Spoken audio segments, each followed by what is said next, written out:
नमस्कार, जय मसीह की। मैं प्रभु में आपका भाई पास्टर संजय मौर्य और आज हम बात करेंगे, चर्चा करेंगे संगति और दोस्ती के विषय पर और ये जानने की कोशिश करेंगे कि आप के जीवन पर संगति का कैसा असर पड़ता है। और ये भी बताना चाहता हूँ कि संगति का असर बराबर पड़ता है जिन लोगों के साथ आप रहते हैं। जैसे लोगों के साथ आप संगति रखते हैं, उनके व्यवहार का असर आपके व्यवहार से देखा जा सकता है। और यदि आपको हमारे संदेश के द्वारा संदेश मिलता है, प्रोत्साहन मिलता है, तो ज़रूर आप हमें इंकरेज करने के लिए हमारे संदेश को लाइक कर सकते हैं, शेयर कर सकते हैं। और यदि आपने हमारे चैनल को सब्सक्राइब नहीं किया है तो आप हमारे चैनल को सब्सक्राइब कर सकते हैं ताकि आने वाले संदेश की नोटिफिकेशन आपके मोबाइल में आपको मिलती रहे।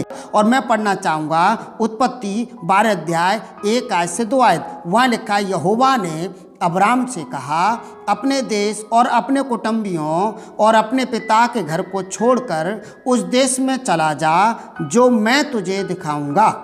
और लिखा है, मैं तुझसे एक बड़ी जाति बनाऊंगा और तुझे आशीष दूंगा और तेरा नाम महान करूंगा और तू आशीष का मूल होगा।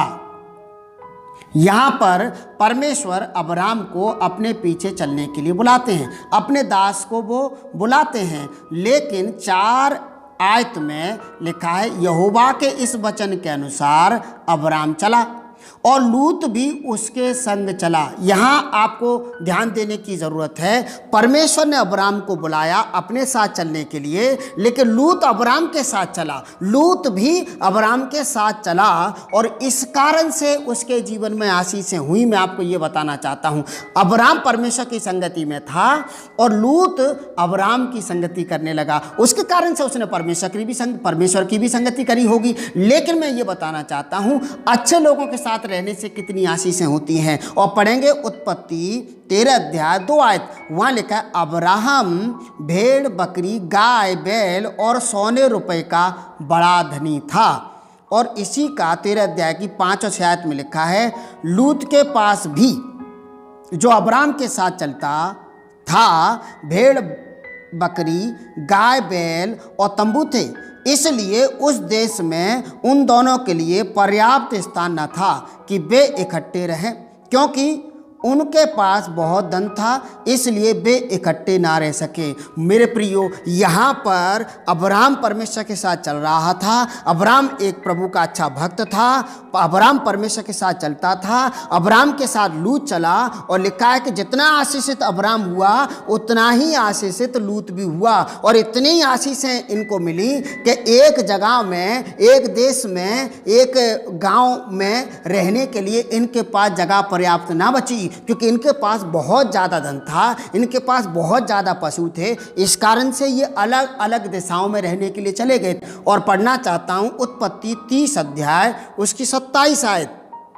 लाबान के घर से याकूब विदा होना चाहता है, अपने देश जाना चाहता है। और वहाँ लिखा है, लाबान ने याकूब से कहा, यदि तेरी दृष्टि में मैंने अनुग्रह पाया है तो यहीं रह जा, क्योंकि मैंने अनुभव से जान लिया है कि यहोवा ने तेरे कारण से मुझे आशीष दी है। मुझे नहीं मालूम याकूब को इस बात का एहसास था कि नहीं था, लेकिन लाबान कहता है, मैंने अपने अनुभव से जाना है कि यहोवा परमेश्वर तेरे साथ रहता है और तू मेरे घर में रहता है। इस कारण से ईश्वर ने मुझे भी आशीष दी है, इसलिए तू मुझे छोड़ के ना जा, कहीं ऐसा ना हो कि मेरी आशीषें चली जाएं। मेरे प्रियो, इस वाक्य से, इस घटना से, इस वचन से मैं आपको इंकरेज करना चाहता हूँ, उत्साहित करना चाहता हूँ कि आप भक्तों के साथ रहिए, धर्मी लोगों के साथ रहिए, आप आशीषित हो जाएंगे प्रभु यीशु मसीह के नाम से। और उत्पत्ति 39 अध्याय में यूसुफ के विषय में लिखा है, 39 अध्याय 2 और 3 आयत पढ़ना चाहता हूं। यूसुफ अपने मिस्री स्वामी के घर में रहता था और यहोवा उसके संग था, इसलिए वह भाग्यवान पुरुष हो गया।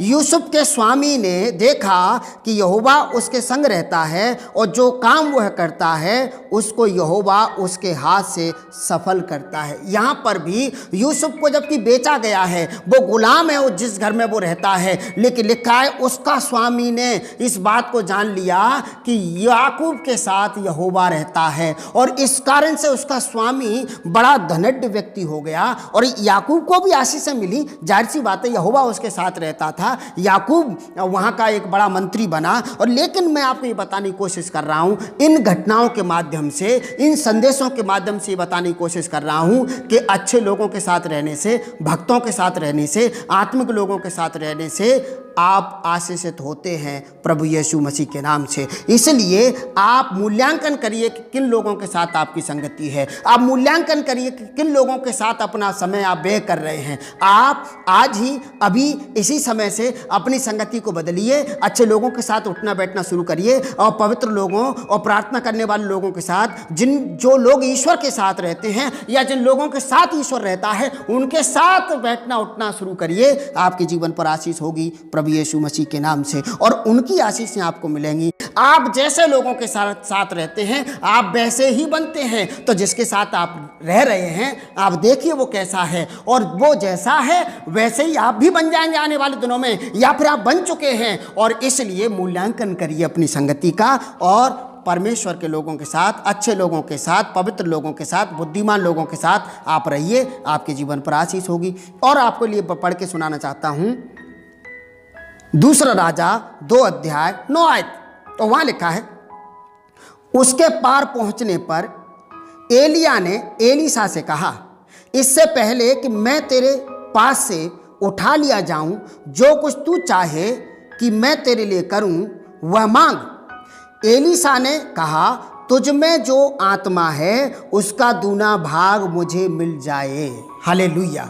यहाँ पर लिखा है, एलिया के साथ एलीशा रहता था, और एलिया अब जमीन को छोड़ने वाला है, वो स्वर्ग जाने वाला है। उससे पहले एलिया एलीशा को पूछ रहा है कि तेरी क्या डिज़ायर है, तेरी क्या इच्छा है। और वो कहता है कि जो आत्मा तेरे अंदर है, जो सामर्थ तेरे अंदर है, जो आशीषें तेरे जीवन में है, उसका दूना भाग, उसका दुगना हिस्सा मुझे मिल जाए। और आगे आप जब पढ़ेंगे तो लिखा है, उसको वो दुगनी सामर्थ मिली प्रभु यीशु मसीह के नाम से। और मेरी दुआ है कि जिन लोगों के साथ आप रहते हैं, आपको भी आशीष मिले, उनके जीवन का असर जो अच्छा है आपके जीवन पर छूटे, और आप आशीषित हो जाएं प्रभु यीशु मसीह के नाम से। इसलिए मैं आपको बार बार कह रहा हूं, भक्तों की संगति करिए, अच्छे लोगों की संगति करिए, आपके जीवन पर आशीष होगी। और यीशु मसीह के चेले यीशु मसीह के साथ रहते रहते यीशु मसीह के जैसे बन गए थे। और मैं आपके लिए पढ़ना चाहता हूं यूहन्ना 14 अध्याय 12 आयत। और वहां यीशु कहते हैं, मैं तुमसे सच सच कहता हूं